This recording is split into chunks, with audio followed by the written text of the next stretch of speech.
Déposé dans les toutes prochaines minutes pour pouvoir faire sortir Nicolas Sarkozy de détention avant Noël. Et on va donc écouter Christophe Ingrand, Jean-Michel Darrois, les deux avocats de Nicolas Sarkozy qui sont donc face aux caméras pour leur toute première déclaration depuis l'incarcération du chef de l'État. C'est un jour funeste pour lui, pour la France et pour nos institutions.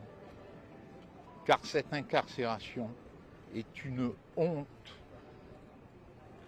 Et ce que nous espérons, avec mon confrère Christophe Ingrand, c'est que la Cour d'appel rétablira la justice française dans la dignité qu'elle mérite. Au moment où nous parlons, la demande de mise en liberté de Nicolas Sarkozy a été déposée. À partir du moment où il a mis un pied en détention, les critères qui justifient cette détention ne trouvent pas à s'appliquer.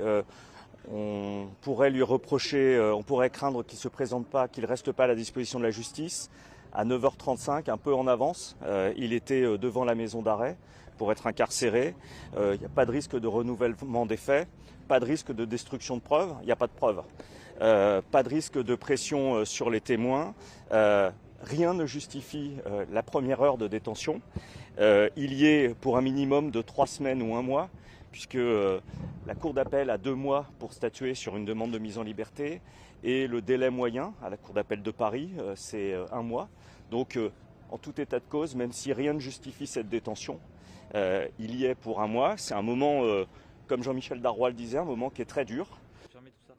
Oui, c'est donc 1 heure de sortie par jour dans une cour grillagée. Il affronte avec beaucoup de force cette incarcération, même si c'est une injustice épouvantable, une grave injustice, une honte. C'est vraiment une honte de l'incarcérer. En utilisant la méthode de l'exécution provisoire, vous savez qu'en droit français, rien ne permet de contester cette exécution provisoire. Il n'y a pas de moyen d'aller devant une juridiction d'appel sur l'exécution provisoire.